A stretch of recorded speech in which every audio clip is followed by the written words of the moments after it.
Hello, everyone, and welcome to this episode of The Chocolate Life Live. My name is Clay Gordon, and I am also the creator and moderator of TheChocolateLife.com. I want to welcome everybody for joining me today, and to say I'm really excited for the guest we have with us, Shadel Nyack Compton of the Belmont Estate from Grenada, and the topic today is understanding Grenadian cocoa. So welcome, Shadel, but I understand you're in Miami today. You're not in Grenada at the moment. I am, but close enough. Hi, Clay. Thank you so much for having me on. It's really a pleasure to be here. I'm very excited, to show Grenada's cocoa and chocolate, the chocolate life. Thank you. Well, so it's been like, well, over 13 years now since I was on the island of Grenada. And one of the great things about, doing these kinds of things is it gives me an opportunity to go and relook at where I've been. And so I've been looking through my notes and looking through the photographs that I took, and it's been really, really, quite a wonderful journey in preparing for today. But I want to start off with tell us a little bit about yourself and what does it mean to be the managing director of Belmont Estate? And can you give us a snapshot of sort of where cacao is on the island of Grenada today? Okay, thank you. Well, that's a lot. So first, I must tell you, you're overdue for a visit. There's a long time, and a lot has changed. And I know that you know that. So come on down and visit us sometime. Okay, and bring lots of friends with you. We love to showcase Grenada and our cocoa, our chocolate and spices, and to showcase our journey.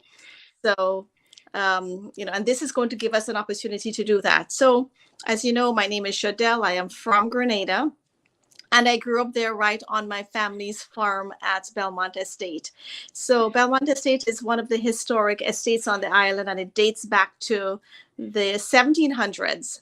It has been in the hands of Scottish, French, Scottish, and English, and eventually my grandparents bought the estate in 1944. So it's been a long journey for us, and I'm happy to say that I'm third generation of Nyack that owns the estate along with my mom.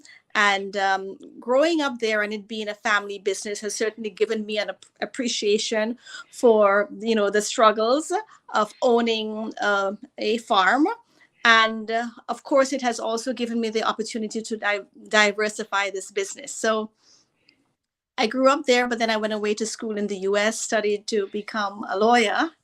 And then I realized my true calling was to go back to Grenada and try to revive that farm that was failing by the time I was done with my school. So at that time, it was only a farm with cocoa and nutmegs and some spices and, bananas. And, bit by bit, we were able to diversify and add components as offering tours. Doing eco tours at that time when we started around 2000 was really not heard of. And our tourism was still geared at sun, sea, and sand in St. George's. And we are in rural Grenada. We're an hour away from St. George's. And in Grenada, that's a long distance. You're driving from one end of the island to the other. So it seemed a far cry from what we knew, but it was really well embraced because I think that the trend started to turn and our tourists became more discerning and wanted to understand more about us and how we lived and about our agriculture, because farming is so much a part of our life and of course our economy. So it became, a hit. And, we offered a restaurant where we served local meals and showed people, how we cooked on coal pots and so on. And then we had a terrible hurricane in 2004 and another one in 2005 that put a spoke in our wheels, but we were able to open back up in 2007 and added more components like a goat dairy where we make fine goat's cheese with our goat's milk.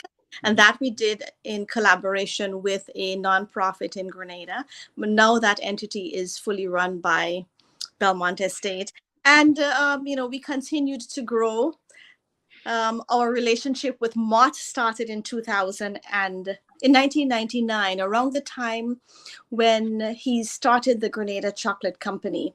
In fact, Mott, Mott lived and his business was located a stone's throw from Belmont Estate. I mean, you could walk to it. It's about a mile up the street. And somehow, we connected. He actually came to me and said, I'm, starting this organic chocolate business and we're looking for organic beans. At that time, Belmont Estate was not certified organic, but he certainly he made a good pitch, and I got to understand him and his passion for sustainability. And I think he was one of the first persons on the island that really made this a cause for Grenada. And we became certified together, our farm for cocoa. And Mott started making organic chocolate first with Belmont Estate's beans, and later on, of course, he the cooperative of farmers was formed by Mott, and he was able to get a bigger supply of cocoa beans. So that's how the journey started for us. And it's been an exciting one. I think that cocoa is so important to Grenada's history and to our farming and to our life and to our economy. And the cocoa has been with us since the 1700s. So now to have gotten to the stage where we are actually making chocolate and making a whole lot of other products, and there's another industry that's being generated out of cocoa is exciting. No, very, very much. Before we go any further, I want to do a quick set. If you're watching today, whether it's on YouTube, LinkedIn, or Facebook, go into the comments and do us a quick shout out. Let us know where in the world you are connecting from. And of course, if you have any questions about Grenadian cocoa, about the Belmont Estate that you want to ask Shadel during the course of the hour, please also put them in the comments as well.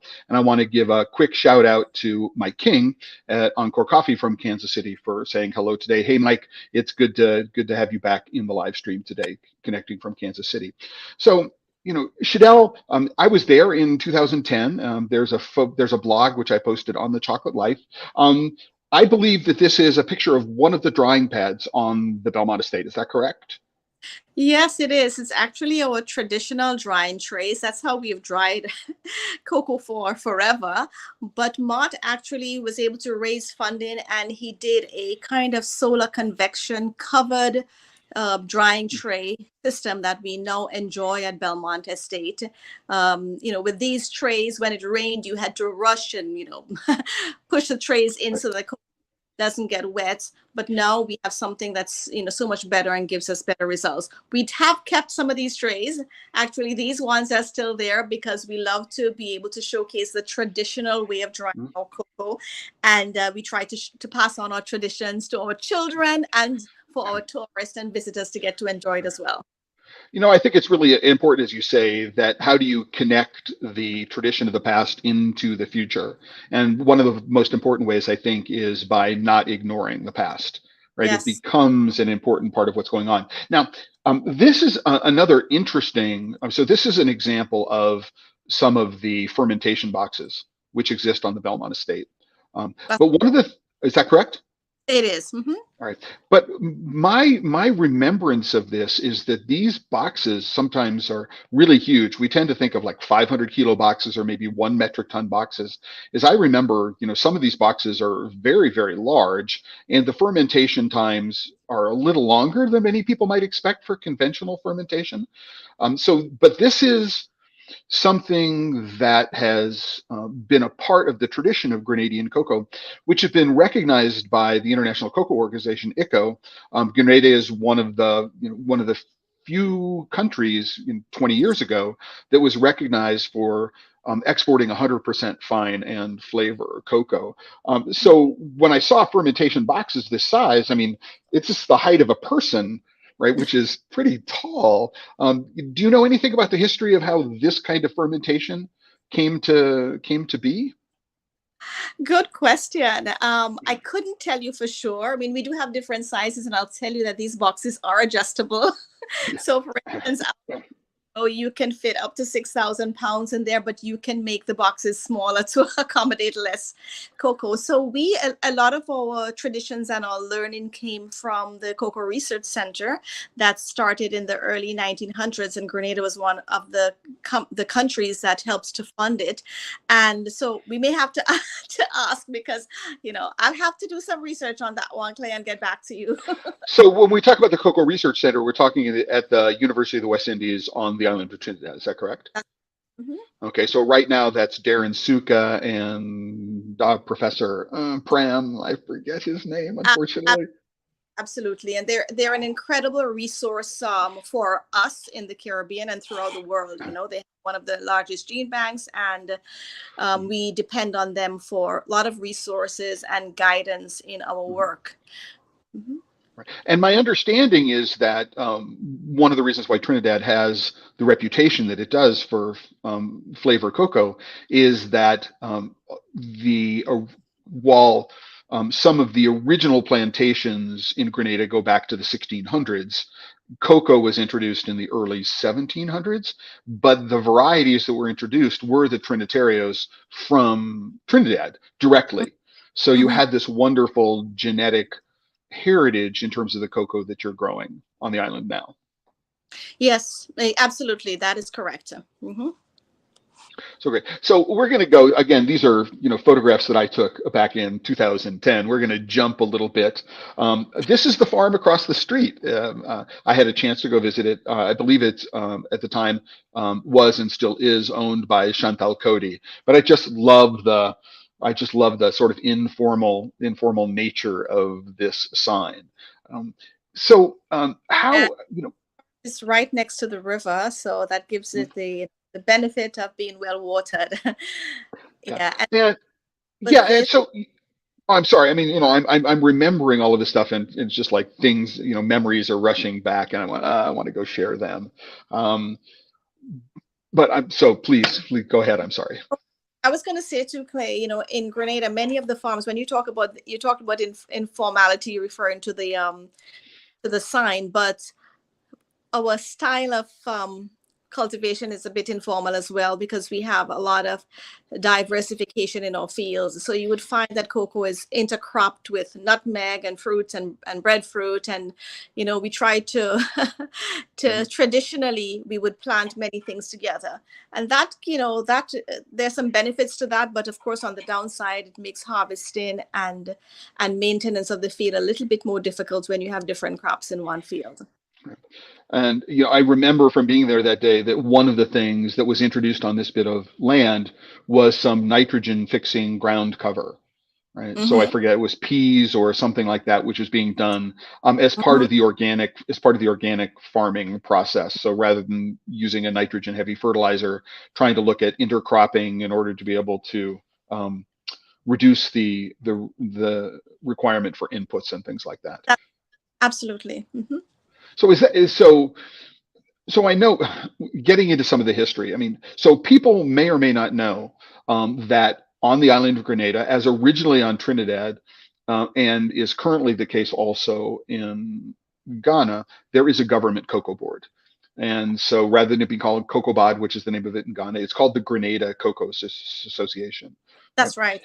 And to some extent, the work that was being done in the Grenada Chocolate Company, because Mott was very, very interested in organic certification, and got pushback from the GCA in terms of, no, we don't want to do organic certification.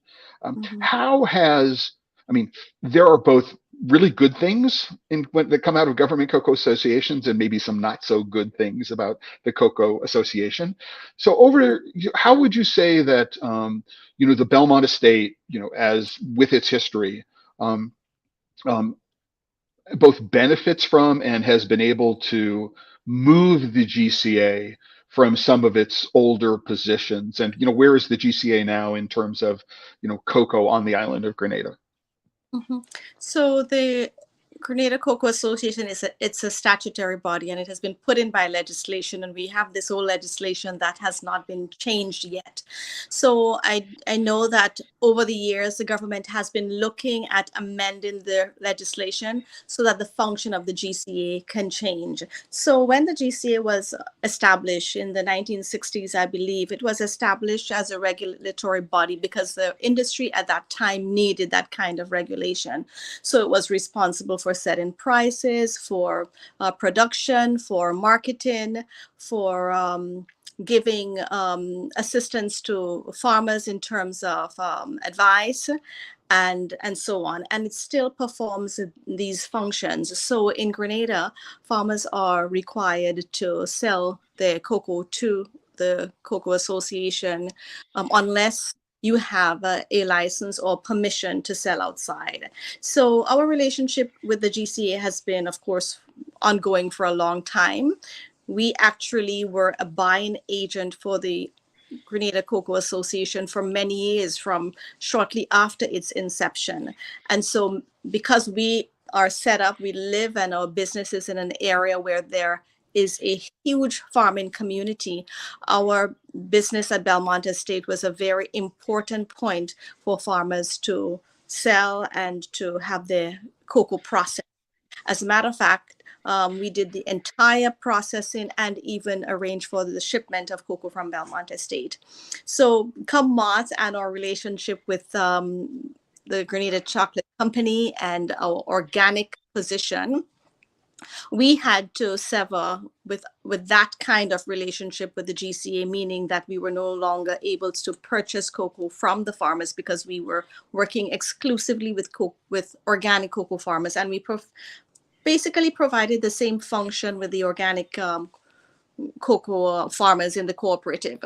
So I'll let you know that Mott did have some kind of permission to operate, and so there were ways to work within the system because he had now created a cooperative, and the cooperative members, of course, were the farmers. And so through that level of organization, he was able to work legally with the Cocoa Association.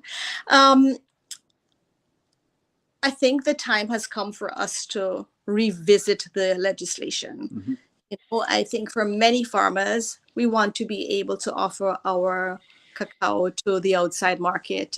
You know, there is so much movement in the bar industry now, and chocolate makers are looking for high quality cocoa, which Grenada does have. And for some of us who are organic, we want the opportunity to have our beans used probably by one specific chocolate maker to make a single estate bar. I mean, that's very exciting for us. Even for us at Belmont Estate, we make our own chocolate, but we do love to keep our options open, and we do want other chocolate makers to be able to use our cocoa beans as well. So I know that this is a hot topic in Grenada, and I do believe that at some point the legislation will change.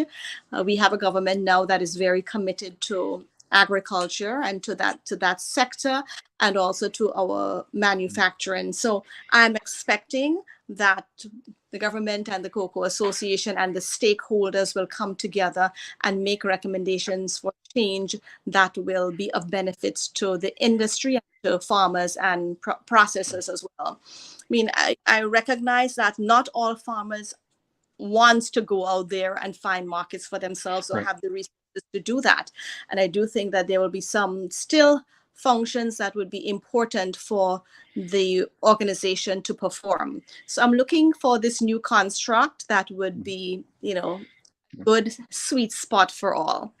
Pun intended. No, I think it's very, very important, because if we see what happened on the island of Trinidad, there was a government cocoa board there for many, many years, and then legislatively it was actually disbanded, and overnight there was no longer any regulatory authority on the island.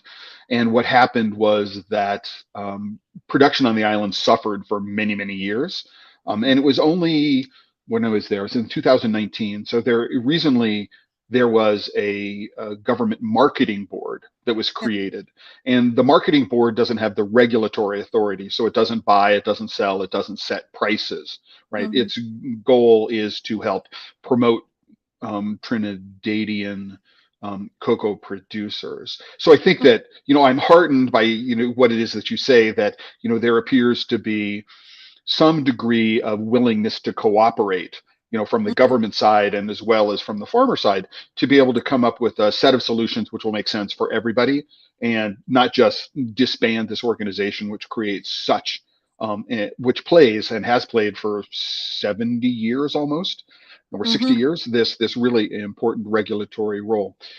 Before I jump into this next segue, what I want to do is I want to say hello to Kurt Keisler in Charleston, South Carolina, and to Mark and Yuri, who are connecting from Kittredge, Colorado, Blue Spruce Chocolates. And Kittredge, thanks, everyone. If you have questions for Shadel, if you're watching, put questions, including how can you reach out to Belmont Estate to get samples of their beans and samples of their chocolate to try, because if you've never worked with Grenadian cocoa, you should. You should at least consider. It's a fabulous island if you've never been there. If you've only been to the Dominican Republic, or you've only been to Puerto Rico, you need to go to Grenada. It's just a really, really wonderful place.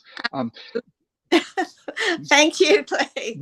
No, it is one of the real blessings of the chocolate life, of what I've been able to do over the course of the 20 years, is that, one of the reasons why I'm having this conversation with you is because I have such positive connections and memories of the time that I was in Grenada. I mean, it was just really, really wonderful. Just getting to know the people, getting to know the island. How much of it can you really get to know in a week, right? But I do have enough experience traveling to be able to get underneath, the surface, and sort of having understanding to do that. You're so right. It's one of the special places in the world, and I'm so delighted because I run across a lot of visitors in my business, and I'm so excited when I hear the kind of feedback. People love it, and one of the best things they talk about on the island is the people. They love the friendliness, warmth of the people. People would just invite you to their homes or invite you to a meal. We have a lot of beachside cooking and roadside cooking and street food, and families and friends would just gather and cook. And the food is wonderful, as is the hospitality generally. So what I've got, so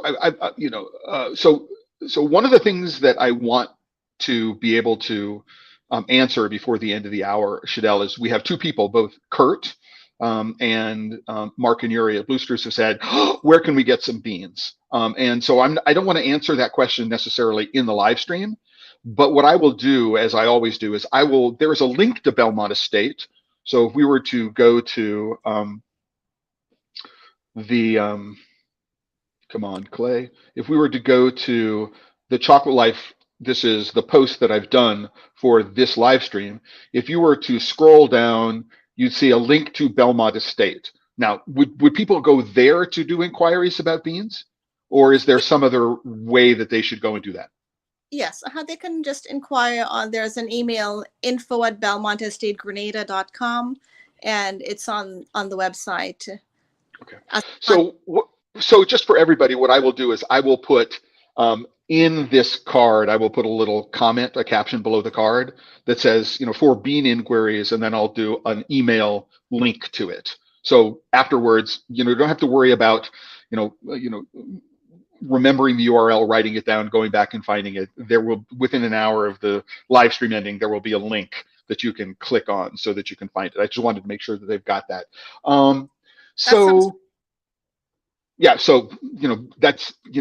That's one of the reasons why I do this. It is like to establish these connections between producing countries, growers in producing countries, and people who want to use their products. Mark asks a question, which is, how many harvests are there in a year, and what's the yearly cycle?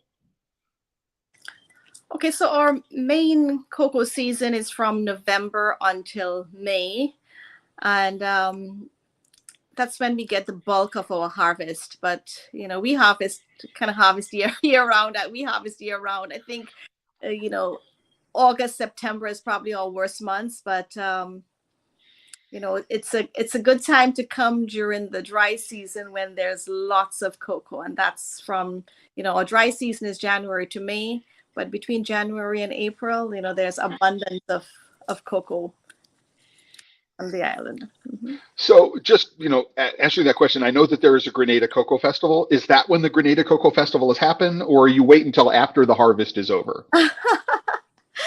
Yes, Or so it's a chocolate festival. It's not it's a chocolate festival. Yeah. So chocolate festival happens in May every year, and this year we celebrated our 10th year anniversary.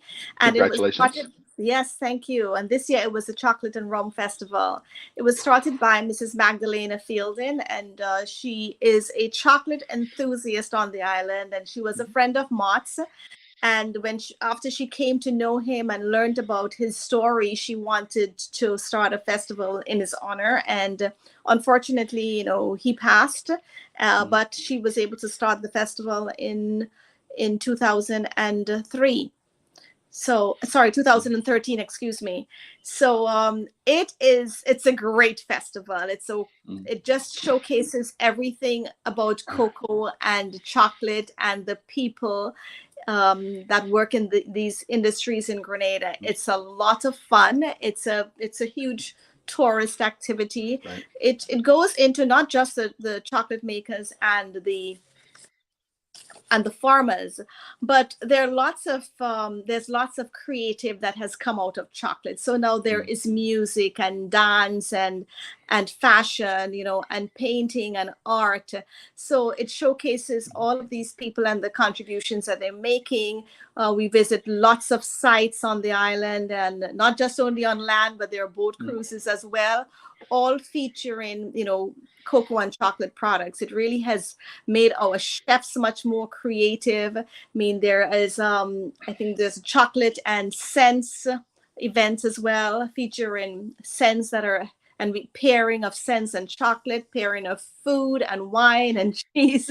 It's an eclectic blend of lots of activities that showcase our chocolate. You mentioned having fun, right? And I think of this packaging as sort of exemplifying the fun that Grenadians have with cocoa and chocolate. This is the packaging for a cocoa powder, which is manufactured by the Grenada Chocolate Company. It's called Smilo. Appropriately so. Right, and we have a cacao pod with this huge smile in it, and for me, it always puts a smile on my face when I look at it, and I think that's the point. But my understanding was, because I was there. I mean, this is a picture of the Grenada Chocolate Company van, and you can't see it from here, but I think there's a picture of the Smilo cocoa pod on this van, very recognizable as is driving around the island doing the deliveries. Yeah, well, I think too that smile also it speaks of the pride that we now have as Grenadians to make chocolate and to make cocoa products. So Smilo was the first cocoa powder that was made on the island locally. So obviously, we're very excited about it. The well-known cocoa powder that was used before was one called Milo. So, Milo, of course, it was not really cocoa powder. There was sugar and all kinds of other stuff in it. But this is a real deal organic product made right in a local, community, and Grenadians were very proud, and we still are. Right, deliberately so. And the change maker on the island is this man, Mott Green, who's a New Yorker by birth. I had the great good fortune to see his mother in New York City before I moved to Arizona. We have a mutual friend, Chantal Cody, who people may know from the UK as the founder of Rococo Chocolates. Many people don't know that for many, many years, she's been involved on the island of Grenada. Again, this is Mott in Chantal's farm, which is right across the street from the Belmont Estate. So I had a chance to go and visit that. And so this is Mott in 2010. You can see he's in the farm barefoot. Whoa! It just makes me cringe, knowing what's in the ground and all that kind of stuff to think about barefoot. But there's, the love that he had for what it is that he was doing, the commitment that he had not only to cocoa but to the land and the people of the island, his adopted home. And Mm-hmm. that's not why he moved to Grenada in the first place. Mm-hmm. People say he didn't go to Grenada because he had this idea for cocoa.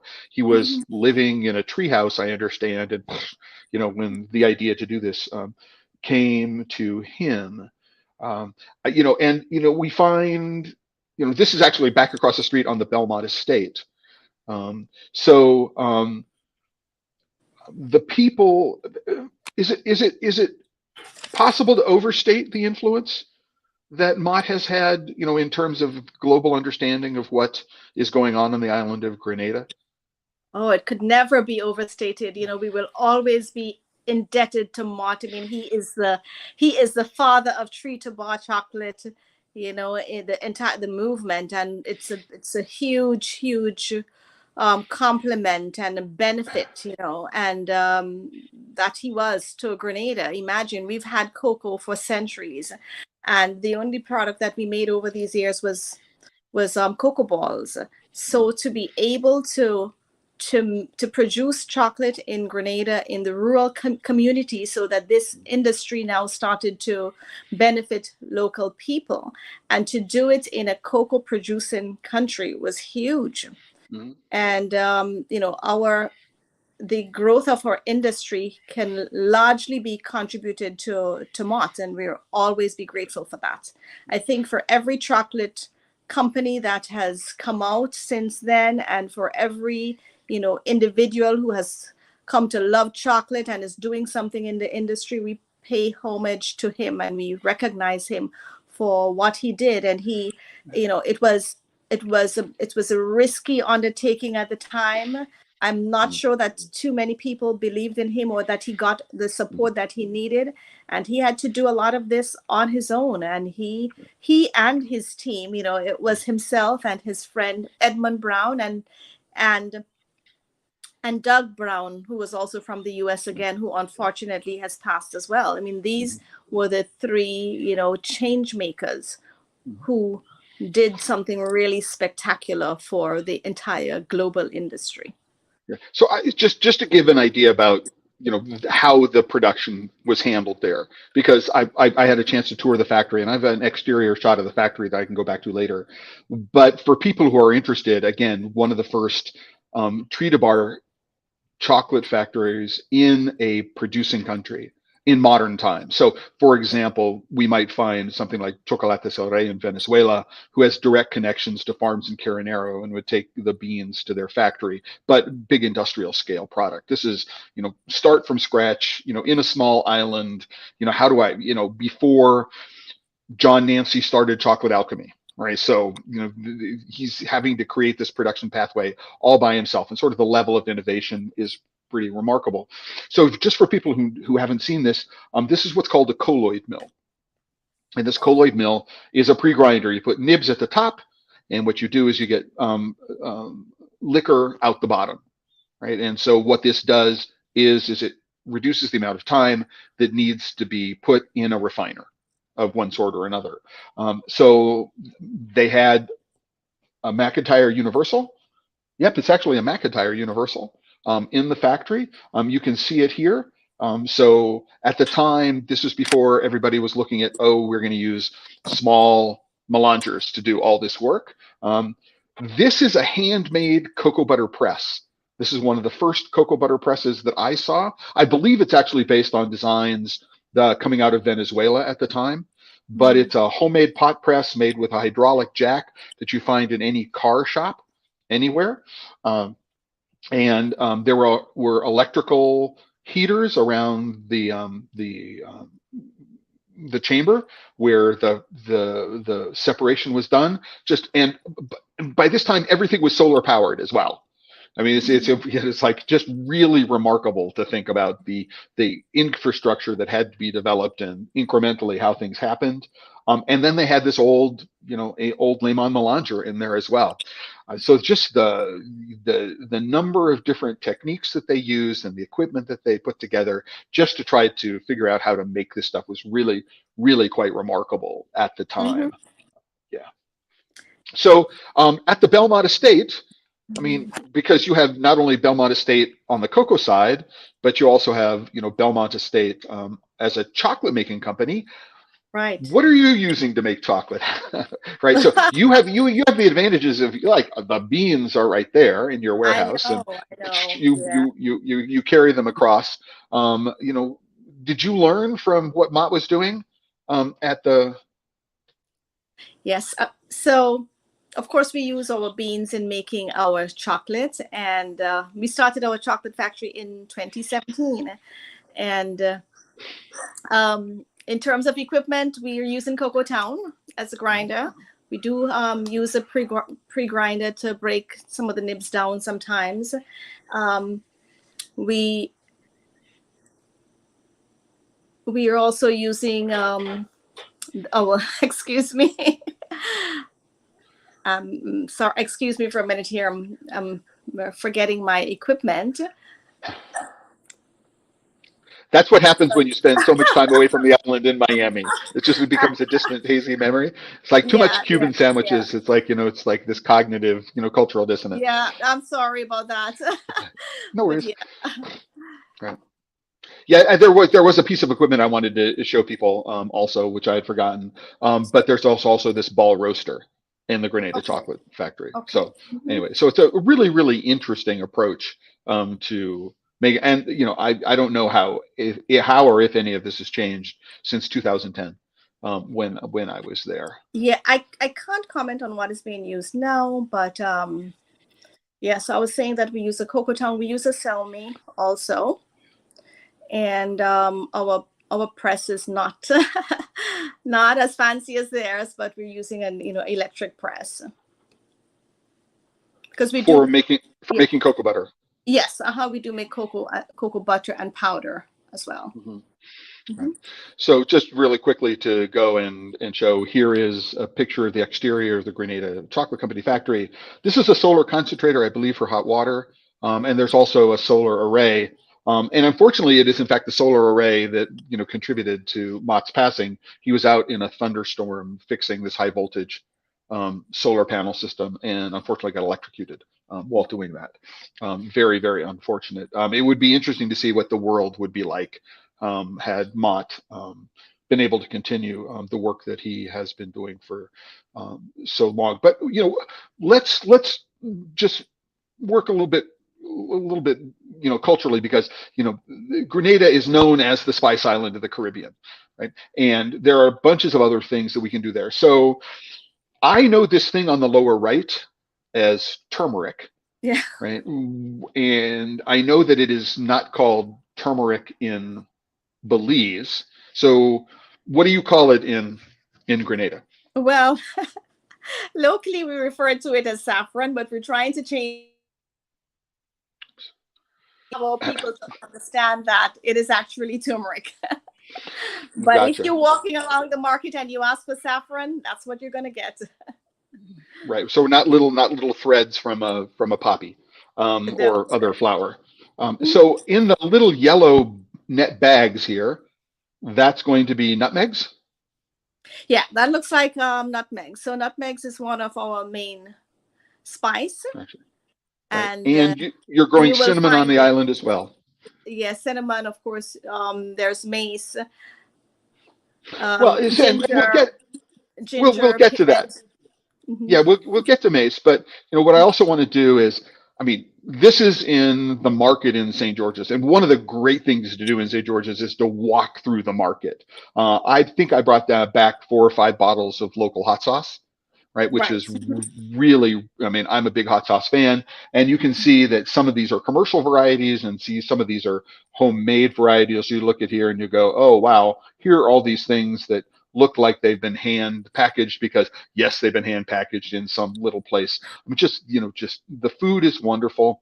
I can, definitely, can't speak more highly of it than I wanted to show another photo here.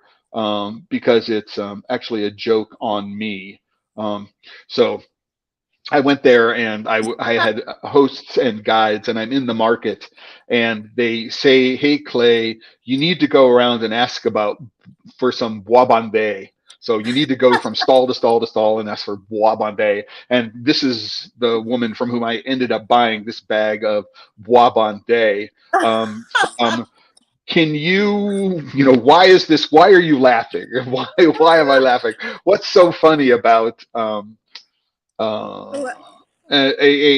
sort of getting to be middle-aged white man, right, in the market asking So, for Bois Bandé? So, by the way, that's two words, B-O-I-S, Bois, and then yeah, Bandé, right? yeah. So, what is, for those people who don't So know? Bob one day it's our local herbal aphrodisiac, right? And it is a treat, it's the bark of a tree, and it is prepared in like infused in alcohol and spices. So you would see it on a counter in a rum shop, for instance. You would see a bottle with alcohol and these different kinds of spices and herbs, and the Bourbon would be featured prominently in a bottle. So, it's well known on the island, and it always brings a smile to the face. Right, right, and I'll go back to the photo here, and what you can see is this woman is holding a bottle. This bottle actually doesn't have any liquid in it, so it's just stuffed with the spices. And Mm-hmm. The story goes is you actually have to use Grenadian rum. If you're Mm-hmm. it doesn't work with Trinidadian rum. You can't use Guatemalan rum. You can't use Dominican. You have to use Grenadian rum if you're going to do this. So yeah, I brought this bottle back home with me, right? As separately, I had a bottle of rum, and yeah, made myself some Bois Bandé. But everybody thought it was hysterically funny that I would be that I would have to go. Sure. Yeah, no, it was I was fine. I want to, just so this is not on the Belmont Estate. There is a government collection center, the GCA collection center, which is on the eastern edge of the island, actually down the road from that. So people talk about, sort of the traditional walking on the cocoa beans to separate them on the drying pad. And this is part Yeah. of the tradition of Yeah. post-harvest. It's one of the traditions that we still use in Grenada. So, and you would see this as you drive around the island. You'll see cocoa trays out because, of course, it's best to dry the cocoa in the sunlight. And we walk through the beans to expose them to sunlight and air so that the drying process is hastened. So, we love doing it. It's a way of, showcasing the cultural part of the cocoa processing. Right, and it's good exercise. Good for the muscles in your ankles and your feet. Good for balance in old age and things like that. Again, here's Mott in the farm. We're opening up pods. We're tasting the pulp. This might be one of the favorite things that I get to do. Is I remember being in Peru a number of years ago and on an experimental farm, and each row on the farm was a different variety of cocoa, and we just walked from one row to the next row, opening up the pods and then tasting the different flavors of the pulp from the different varieties. So being on this farm, and it's hot, and actually it's not humid, because I understand that one of the planting designs, when you think about this, is you might plant on the downslope of a hill so that if there is any natural breeze that's going to go through, it's going to reduce the humidity, for example. So we're in this place, and I remember it not being as humid as I would have expected it to be. And then we have a lot of we have the trade winds, so there's a lot of fresh air and wind that comes through, so you don't feel the humidity as much. But it is really interesting, to taste the different flavors of the pulp of the cacao. And each, some are sweeter, some are, tart, some are acidic, some have, a little bit of a floral or fruity note. Some taste like lychee or soursop. And it's really, it's very exciting adventure. And our guests love to experience that, because the flavor profiles for them are so different from what you would expect, because you associate it with chocolate, and it certainly doesn't taste like chocolate. Yes, that's true. And yes, I mean, how do you get from what the pulp tastes like, right? And there are people I know who consider the flavor of the pulp as a better indicator of what the chocolate is going to end up like, Mm-hmm, mm-hmm. right? So they do Yeah, they prefer to do the evaluation on the pulp rather than the evaluation on right, the beans. And I right. was just, I mean, you know, um, Yeah. so that was really And surprising to me. the correlation too also between, you're looking at color. I mean, this white pulp versus brown cocoa or chocolate, and texture. So there's a lot, to try Yeah. to put these two related products together. And here we have something that, if you haven't been to an island like Grenada, you've never seen before. This is fresh nutmegs. That's So right. this is what the fruit looks like. And inside you have this seed, Mm-hmm, right? So you actually have the meg. Is that what mm-hmm, is it the meg? It's or the nut? mm-hmm. I'm confused. Yeah, Um, the nutmeg is on the inside, and you have the mace, which is that red covering, and then we use the fruit as well. The yeah, and yeah I the think the thing that surprised me about this, and I had sort of thought about but never really considered, is that the nutmeg is one of the few spices in the world where you get two entirely different products from the same thing. So that's the right, nutmeg is the nut inside, and the mace is this lacy covering, which is on the right, outside of it. right, Um, right. Mm-hmm. and they sort of taste like each other, but then they don't at They all. do, yeah, they do. But the mace has a much stronger flavor. Hmm. Mm-hmm. So it was wonderful. I mean, I remember that one of the places we went to visit, we went to a nutmeg processing um, Right. Mm-hmm. Mm-hmm. factory where the dried things came in, and they were manually separating the mace from the nutmegs. It was Mm-hmm. quite Mm-hmm. remarkable, and also doing some drying. It was really, really fabulous. And I think that one of the great things about Grenada as an island, compared with many countries. Where you can get cocoa and things like nutmeg at the same time, is that Grenada is relatively small. You can see these things within 10 or 15 minutes of each other, right? Mm-hmm. Because Mm-hmm. they're just down the road, as I recall. Yeah. Rather than saying, oh, if you're in Costa Rica, you might have to drive 2 or 3 hours, right, to go from this place to this place to the next place in Mm-hmm. order to be able to go see it. So that is something that I just really liked, is in a very, very short period of time being able to experience a lot of different things.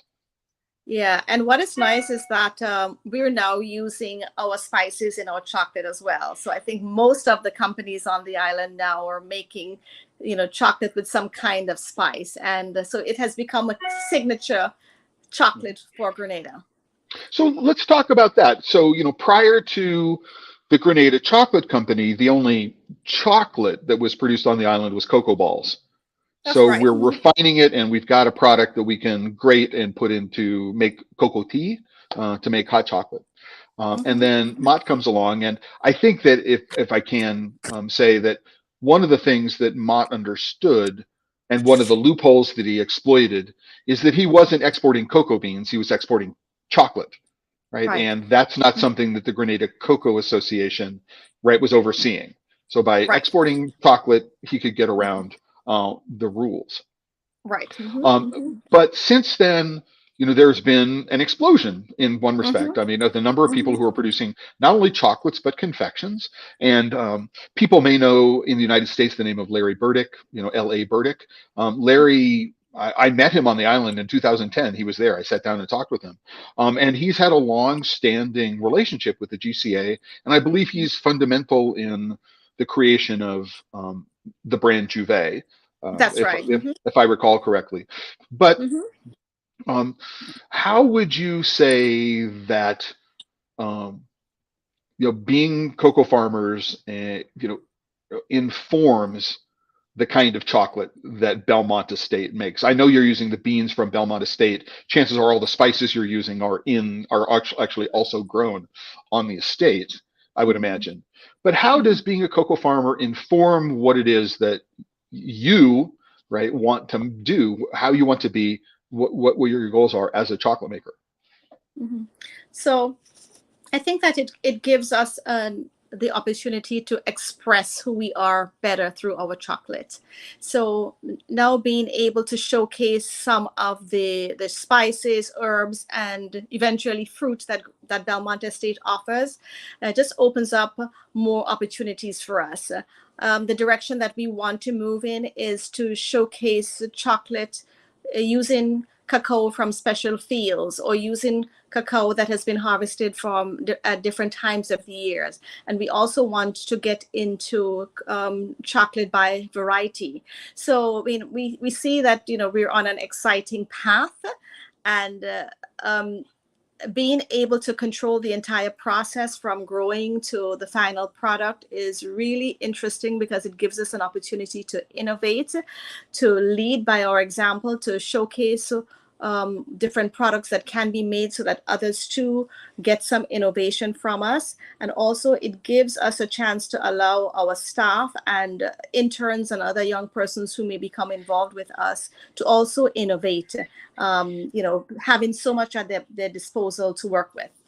So let's talk about that. You know, just like lots of just things exploded in my brain about that. So one of the challenges that cocoa faces generally is an aging farmer population, right? So do youngsters want to work that hard, right, in what is essentially a subsistence farming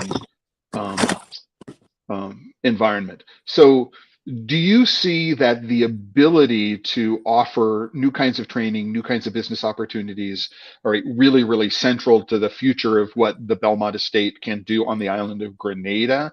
To say, you know, you as someone who's, you know, thinking about their future career, you can now think about cocoa and chocolate, whereas, you know, you were looking at what your grandfather did and saying, nah, not going to go do that.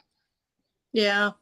Yeah, absolutely. And I think not just for Belmont, but for our entire island, and maybe, you know, for the region. I think it's probably a worldwide phenomena that we're dealing with, Yeah. having Asian farmers, and young persons are not so interested in farming anymore. But the bottom line is that, I mean, we all need to eat to live. Farming provides food for us. I think the world is heading in a direction, or, you know, segments heading in a direction of healthy eating and healthy lifestyle. Coming out of a pandemic, so many people are concerned about their health and well-being, and so there's definitely an interest in farming, in sustainable farming. And this is what Grenada, Belmont Estate for sure promotes that.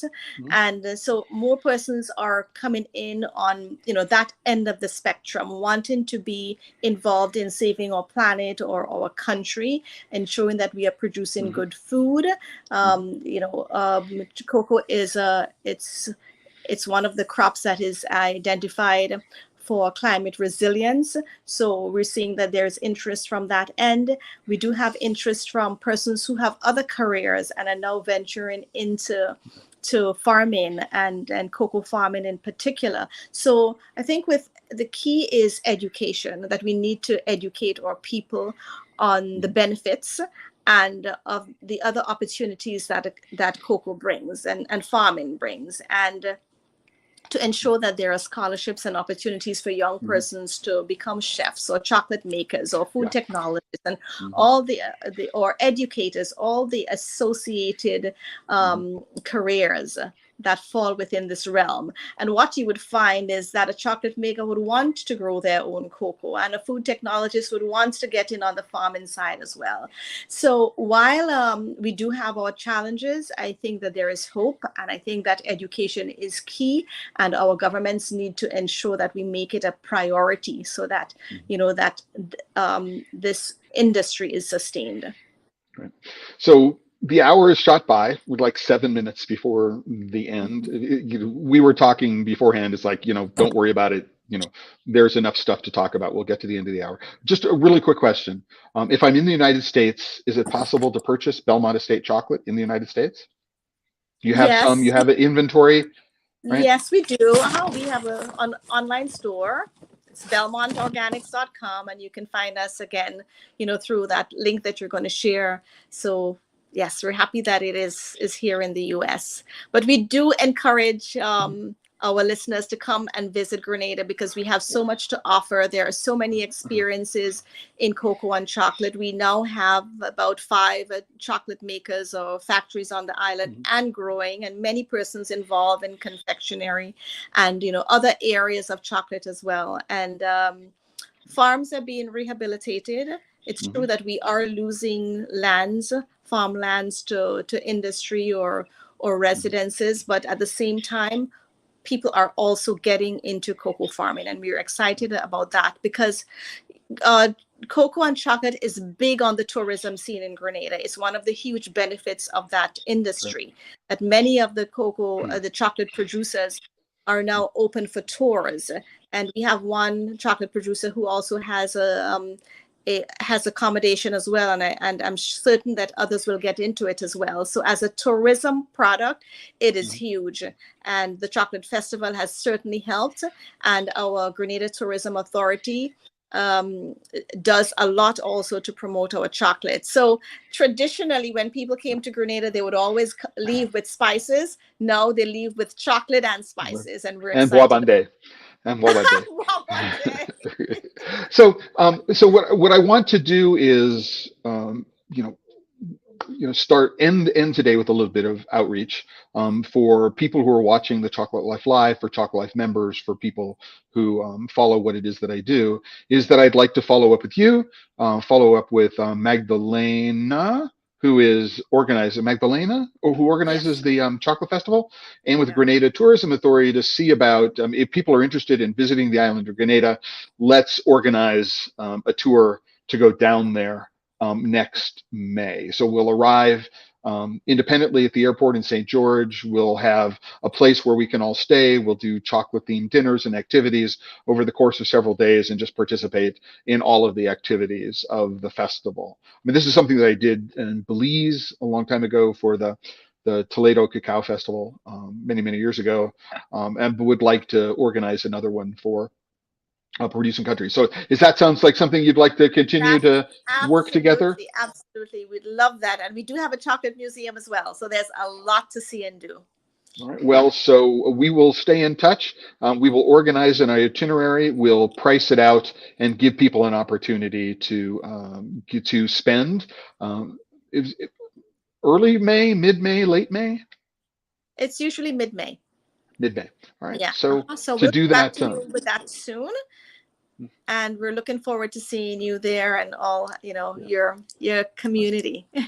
Right. So when you have the dates, let me know as quickly as possible. We can do a save the date, and people can put it on their calendar for next year. I will add it to my calendar. So I do a monthly newsletter for members, and this is a quick note to say every episode of the Chocolate Life Live is sponsored by the members of the Chocolate Life.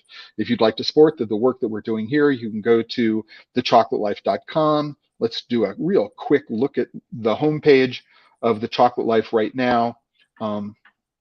Is here, and you can click this button. Says account because I'm logged in. If you're not logged in, it will say join or sign in. You can become a member of the Chocolate Life and support the work that we do here. Members get at least monthly newsletters, and I've started putting a calendar of chocolate festivals into the monthly newsletter, so that what you can do is you can go, I want to plan a trip to Italy, or I want to plan a trip somewhere around a festival that's happening. So that's a new thing that I'm doing. And I want to thank everybody who's stayed through to the end, who's watched today, whether you're doing it live or whether you're doing it after the fact.